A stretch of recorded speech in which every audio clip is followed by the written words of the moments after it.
There are thousands of pre-made n8n workflows out there, from the official library to GitHub and other sites, and on the surface, that sounds like a dream. But if you've tried using them, especially if you're new to n8n, you've probably hit a wall. A lot of these templates are confusing, half-broken, or missing key pieces, and it's easy to get stuck fast. The good news is, once you know how to spot and fix those issues, these templates become incredibly useful. You can run them out of the box, or use them as powerful starting points to build your own automations. In this video, I'll show you exactly how to do that, plus where to find even more workflows, and how to use tools like ChatGPT to help you debug or even create new nodes and workflows from scratch. But to start, I'll walk through one relatively complex template from start to finish so you can see the full process and what to watch for along the way. First, to get to these workflows, just go to the main n8n site, hover over Product, then click on Templates. There are 2,990 workflow automation templates, and they continually get added in here. These are all community created, most are free, but if one is paid, it'll be labeled clearly. You can search by keyword or category, and there are workflows for just about any use case or industry.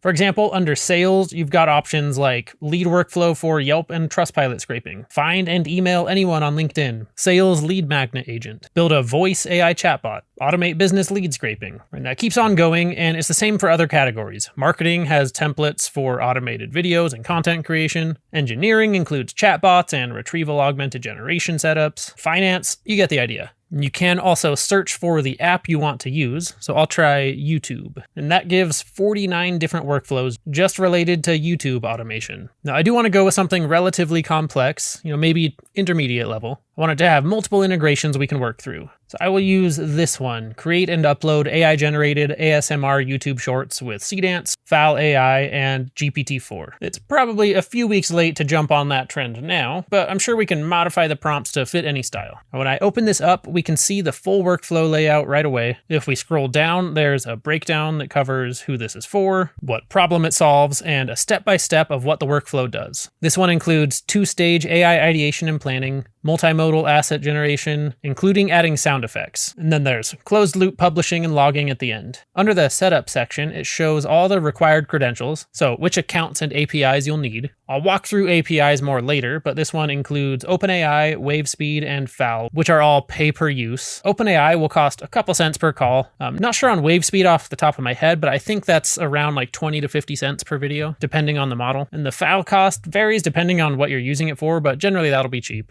The rest of the services used in the workflow are free. After that, it explains which nodes you'll need to manually configure and how to customize the workflow, so you're not locked into ASMR videos. You can use this structure as a base and adapt it to any niche or style you want. Back up at the top, I can click into the workflow and zoom around to see everything. Looks like they have similar instructions laid out here, then some further instructions across each step. And typically I'll look closely at what's happening to make sure it's a solid workflow I want to use. This one starts with a couple OpenAI steps, first to come up with an idea, then expand that into a structured plan. The plan gets saved to a Google Sheet and then turned into prompts for video generation. And that looks like it will be multiple videos and sound effects, then stitching it all together. It will send that off to generate the videos. This wait step is because it takes a while for them to generate, so it has to pause long enough to make sure they're finished before moving on. Then it will get sound effects, sequence everything together in one edited video, probably just putting all the clips next to each other. Usually people use a platform called Creatomate if you want automated editing that's more complex than just putting it into a sequence. After that, it will update the sheets, download the final file, then it'll upload that to YouTube, then it will update the sheet that it's completed and send a notification by Telegram and email. And the entire thing is set up to run automatically on a schedule. So at whatever interval I choose, it will come up with a new idea, generate all the content, assemble the video, and upload it without you touching anything. It looks like this is 100% automated, which is pretty crazy that that's possible. This won't be a super fancy video or anything, but a lot of the stuff that's been going viral from the most recent models doesn't have any fancy editing. It's just a single clip or a few clips sequenced together. Now this looks like everything should work, so I'll just click use for free. And I'm not going to show the self-hosting setup in this video. I'm just using the cloud version. That is $25 a month, but you can absolutely self-host it for cheaper or even run it for free on your own machine if you've got a decent GPU and don't mind setting it up locally. After clicking use, it takes me right into the credential setup. This is where you connect all your accounts and input the API keys needed to use each platform. If you haven't worked with APIs before, here's the basic idea. They're how apps talk to each other. Most of the time, they require something called an API key, which is basically a password that tells calls the app, this request is coming from you. And in n8n, using APIs usually just means plug in a key, pick a few settings, and the workflow can start automating stuff for you. I already have most of these platforms set up because I've used them before, but I'll walk through a couple. And just a heads up, every service handles authentication a little differently, but almost all of them will have instructions either in their API documentation or directly inside n8n. Usually there's a little button that says ask the assistant for setup instructions, then it'll pull it all up and give you a step-by-step. For example, OpenAI is one of the easiest. You go to platform.openai.com/settings,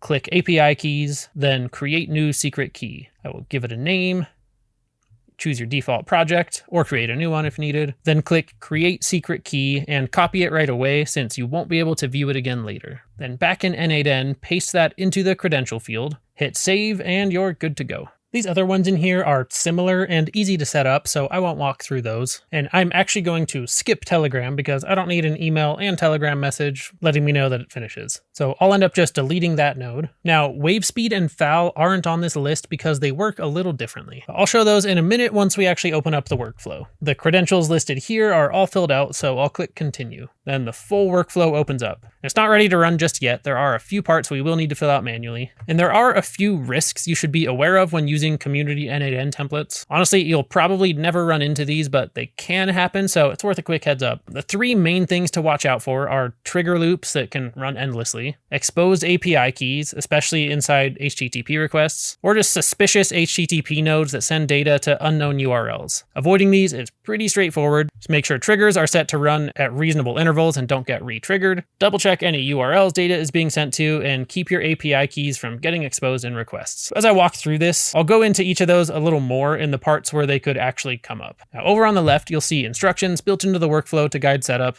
Not every template has it set up this nice, but a lot do, and it helps a ton. The first node is the schedule trigger, and that actually brings up the first risk I mentioned a second ago. It's accidental trigger loops or overly aggressive schedules. So right now, this is set to run every 30 minutes, which is way too often for this kind of workflow. I wouldn't want it creating and posting videos every half hour. Or something like this, you'd probably want to start with once per day. And especially when you're triggering APIs that cost money, like OpenAI or FAL, you want to be intentional about how often it runs, or you'll burn through credits for no reason. Now in this case, we're using a schedule trigger, which is easy to control, but about that looping risk I mentioned, here's how that can happen. So a loop usually occurs when a trigger is accidentally re-triggered by the workflow itself. For example, say you're using a Google Sheets trigger that runs every time the sheet is updated, then later in your workflow, you have a step that updates that same sheet. So maybe to mark a status from in progress to finished. If that update is misconfigured, like writing to a new row instead of updating the existing one, it could trigger the workflow again and again and again. So that's how you could end up in an infinite loop. So usually this kind of thing shows up pretty obviously in testing and it's easy to fix, but it's definitely something to watch out for whenever you're building or modifying templates. These automations and AI agents we're building in n8n aren't just for personal productivity. They're the same systems startups are using right now to scale fast and run lean. HubSpot just released a free report called Hypergrowth Startup Index, and it breaks down how the fastest growing startups in 2025 are operating differently, using AI-first operations, lean tech stacks, and automation built into every layer. One part that stood out to me is they show how teams are turning every department, marketing, sales, support, finance, engineering, they're turning those into mini tasks accomplished by mini AI agents. One agent finds leads, another writes outreach, another follows up. This is the same logic we're building into these n8n flows, just at startup scale. And the report goes deep beyond just the tech stacks. They use data, founder interviews, and funding and strategy breakdowns from companies like G2 and breakout startups like Clay and Goldcast. There's even the bold claim that we'll soon see a billion-dollar company run by one person, thanks to agent-powered systems. The report is free. It's linked in the description. Thank you to HubSpot for sponsoring this video and providing valuable resources like this one. Moving on, we have the first OpenAI node. You can see the prompt it's going to send, plus the system prompt, which sets ChatGPT's role and behavior. This node is where we could easily rewrite the prompt to adapt this for different styles of videos. And kind of the same thing in this next OpenAI node, you can see exactly how it's building on the earlier result. Then we hit the Google Sheets node where it stores the generated ideas. You'll see Google Sheets pop up in a lot of n8n workflows. They're usually used for one of three things: storing generated data, feeding prompts into LLMs, or logging what happens after a task. Whenever you connect a Google Sheets node, you'll almost always need to create the sheet manually and map the incoming data to columns. For this one in particular to work, I need to create a sheet in my account that matches what the workflow expects. Back in the instructions, it listed the required fields, so I'll make that sheet real quick. Okay, that's all done. Now I go back into the Sheets node, and under Document, I'll switch to From List, which will show all of the sheets tied to my account. I'll select the new one,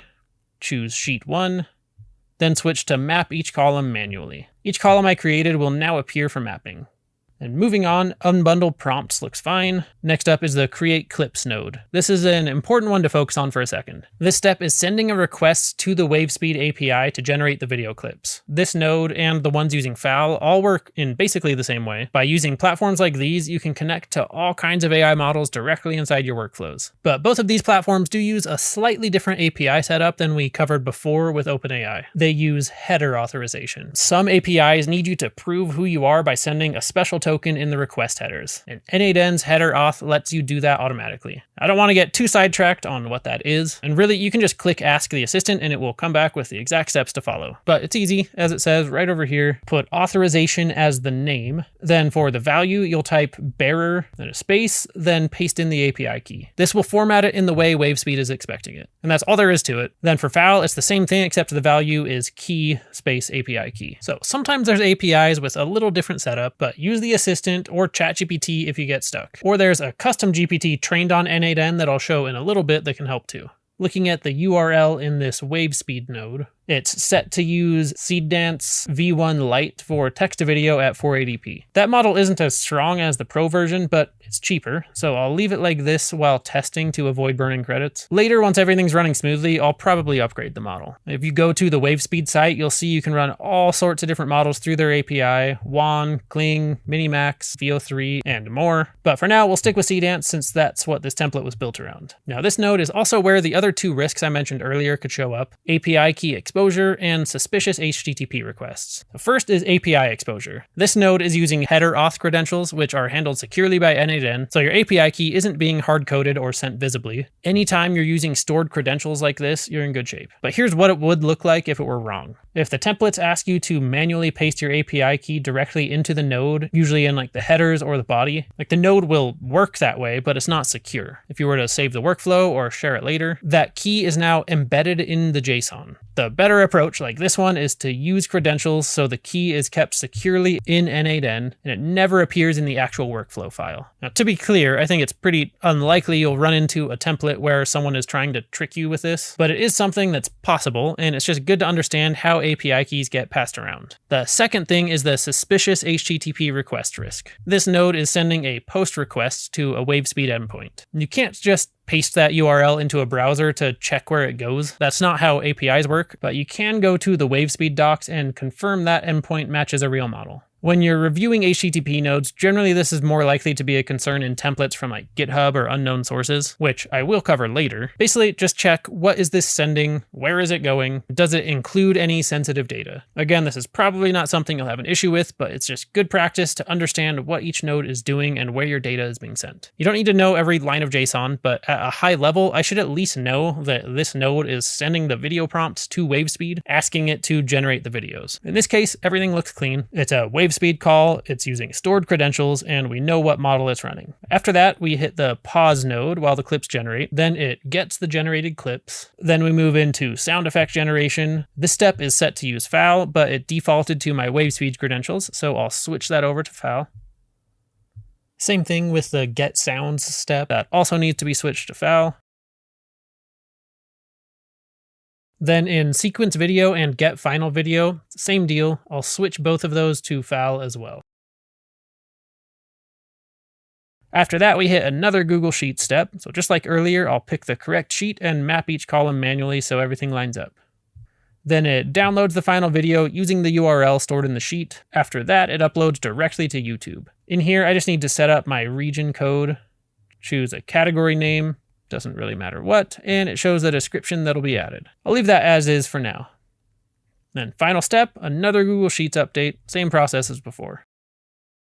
At this point, the whole workflow is set up, but there will still be some errors once I test it. And whether I'm building a workflow from scratch or starting with a template, I usually have ChatGPT open to help troubleshoot anything that comes up. Most of the time, you can just drop in a screenshot of the error and it'll give you a step-by-step fix. Now, personally, I use a custom GPT for this. Now, I didn't create it, but if you search n8n in the GPT store, it's the most downloaded one. I haven't tried the others, so maybe those are better, I don't know. But this one includes all the current n8n documentation, so it's usually more accurate than just the default ChatGPT. But when I'm using it, I usually start with a prompt like I'm using an n8n template, I need help setting it up, checking for errors, and identifying any security risks. Here is the full template. Then back in n8n, I will highlight the entire workflow, hit Command-C to copy, then come back to ChatGPT and paste. That will paste in the JSON of the entire workflow, and ChatGPT will understand exactly what it does. And this GPT asks your experience level and how you want the explanations.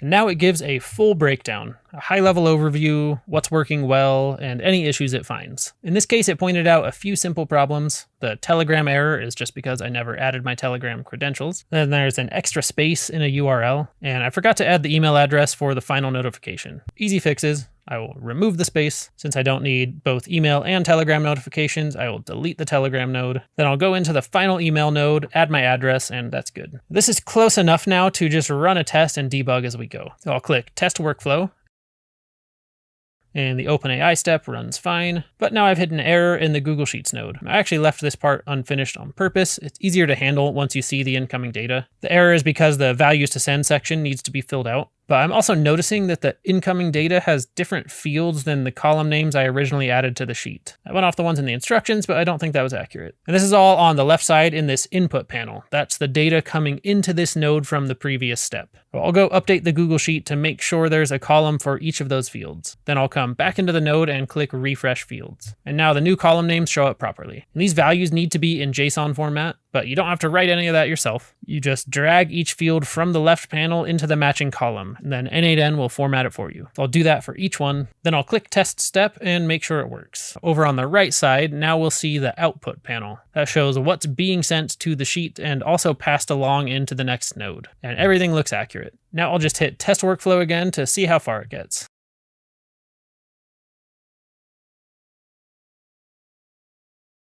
Okay, it looks like it actually made it all the way through the next OpenAI step, then generated the videos, added sound effects, and even stitched everything together. The only failure was when it tried to add the URLs to the Google Sheet, so we're really close. I'll open up that step, and yep, the incoming data includes a video URL and thumbnail URL, but I didn't create columns for those yet. So I'll go ahead and add those columns to the sheet. Then I'll just match this on row 1. That should work for now. Then I'll drag over the values from the input section and hit Test Step. And this time it worked. The spreadsheet now shows the video and thumbnail URLs, except I just realized I overwrote the header row since I used row 1 for the data. So I'll need to fix that and set it to start writing below the headers. Next, I'll look at the node that failed right after. That's the YouTube upload step. There's an issue though, so I'll take a screenshot, drop it into ChatGPT, and have it help me debug. The problem is that the title field isn't showing up in the input. It needs to be pulled from an earlier step. ChatGPT spotted that and gave me the JSON to pull it from the sheet, so I'll paste that in. This is honestly the most important skill when working with n8n templates, or n8n generally, just debugging small issues. Even great templates will break if they're just missing a credential, or if one field doesn't match what your sheet expects. Getting used to testing nodes one at a time, reading the input and output panels, and pasting into ChatGPT when needed, that's kind of the whole game. Now I will test this node again, and it hit another issue. All right, I'm skipping ahead here because this one took a little bit to figure out. It was a weird error. So what it seems like is this category doesn't exist on YouTube anymore. So I just had to switch it to a different one, but the process of figuring that out took more steps than it should have. So I'll spare you watching those boring back and forths. But that will happen sometimes. A weird random issue that's hard to figure out. Honestly, that is just part of the process. Expect that. Anyways, after switching categories, I ran it again, and this time it uploaded successfully to YouTube. So I can go check there. Looks like it's live. That's perfect. So we can watch it really quick.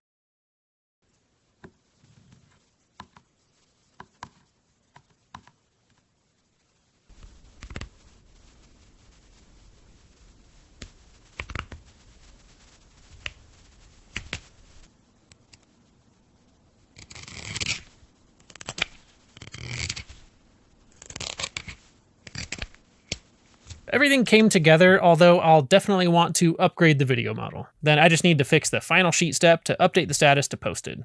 Then this entire workflow is complete. It should run end to end all in one go. Before I run the full workflow again, you probably noticed right there that the video quality isn't great. That's because it was using the light model. So now I'll switch it to the pro model for this final run. I'll head back to that node, then over to the wave speed site to double check the exact way it's named. And I'll change that in the node and everything should be good to go. Then I will delete the previous execution data and test workflow.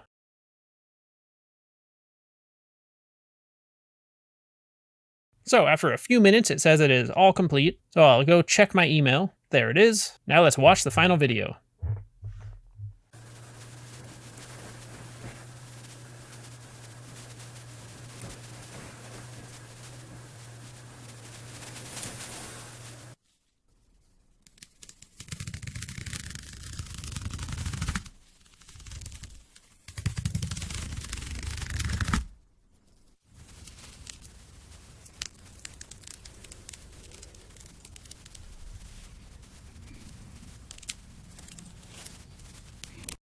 Okay, that looked good. A lot like some of those AI ASMR videos that went viral a couple weeks ago. It's not 100% there yet. I'd probably test out some other video models, refine the ChatGPT prompts, but really I'd try a completely different niche altogether. If this was something I was into long term, I'd probably build something that scrapes high-performing videos, analyzes them, and uses that data to generate smarter prompts automatically. That's not the point of this video. For this demo, this workflow is solid and fully automated end to end. And once you get one of these working, you start to realize how powerful n8n templates are. They're not perfect, but they can cut your build time by 80%. And once you know how to test, fix, and remix them, you can build some pretty advanced automations without ever starting from scratch. You should definitely also learn how to do everything from scratch. I do have an entire video teaching that, but this can save a lot of time. I want to show just a quick example where I have ChatGPT generate a full node from scratch. And here's one where I wanted to replace a couple of the nodes. And then asking ChatGPT to do that can just help save some time. And this is a YouTube comment sentiment analyzer, which is actually a pretty useful idea. It like scrapes all the comments on one of my videos and tells me what the general sentiment was, what types of questions people were asking, things I could do to improve, that type of thing. So I was going through this one and I was having issues with the OAuth YouTube API. I just decided to switch it to a simpler API to use. So I just asked ChatGPT to replace the nodes with HTTP request nodes using my other YouTube API that I already had set up. It needed to replace all 3 of these nodes, which would take a few minutes for me to set up on my own. But with ChatGPT, I just asked it to give me the full JSON for them. So here it is. I was already in a chat, so it knew what I needed. Then I just gave it a couple more details, and that's it. Just asked it for the nodes and gave me the full JSON for them. So I take that and paste it in here, and I have all 3 nodes. So I just remove the others and connect it to the new ones and fill out the fields, then the whole workflow should work now. So that can definitely be a time saver. And if you get really detailed on what you want a workflow to do, you can even have ChatGPT generate the entire workflow, every single node, all from scratch. Just from one prompt that you give it, it will generate the entire JSON for a full multi-step workflow. So I wanted to cover that. It does feel kind of magical when it works, although it doesn't work every time. But now that you're familiar with how all of these templates work, let's look at a few other places that you can go to find even more workflows. One of the best sources is GitHub. There's a few large repositories that collect free workflows from all over the internet. One of them is this one called Awesome n8n Templates. It's organized into categories and there's tons of workflows in here. I'll try Gmail and email automation. Then how about a email summary agent? And when I click into it, you'll see it's just a raw JSON file. And you can use that in a couple different ways. So first you can just click copy raw file up here. Then in n8n, create a new workflow and paste that in. Just like that, the whole template is imported. This one's fairly simple, but it includes notes on every step, which is great. Not all of them will be this well documented. Then the second option is to download the file from GitHub. So I'll download that, and now I have a .text file. I could either open that and copy the JSON just like before, or in n8n, I can go up to the 3 dots, then click import from file. I select the file from my computer, and that will load it up as well. Now, this workflow looks solid, but with these that we have in GitHub, there's a ton that are just scraped from all over. So there will probably be more workflows that are outdated or have issues. So that first step of having ChatGPT look through the whole workflow to spot issues is extra helpful here. And there are thousands more workflows available through these GitHub repos. So there was this awesome n8n templates one, and there's another similar one. It's called n8n workflows. It's from ZIE619. There's a ton in here. Another is from What'sUpJ called n8n free templates. This one is a curated set of 200 workflows. It says they're all plug and play. You import the workflow, add your credentials, hit activate, and you're live. I just looked at a few. I didn't verify all of these, but they looked solid. Just keep in mind, none of these are guaranteed to work out of the box. They're starting points. But once you know how to import, test, and tweak them, these repos become a goldmine. Whether you're finding workflows from the main n8n template library, from GitHub, or you may come across them on YouTube or X, everything I've covered here should give you what you need to jump right in. Once you know how to test, tweak, and fix the common issues, you can use just about any of these templates to start automating whatever you're working on. So hopefully that's helpful. And if you want to go way more in depth learning AI, on Futurepedia, we have over 20 comprehensive courses on how to incorporate AI into your life and career to get ahead and save time. These cover everything from content creation to design to coding. You can get a 7-day free trial using the link in the description, or watch this video for a deeper dive into the specifics of n8n and building workflows from scratch.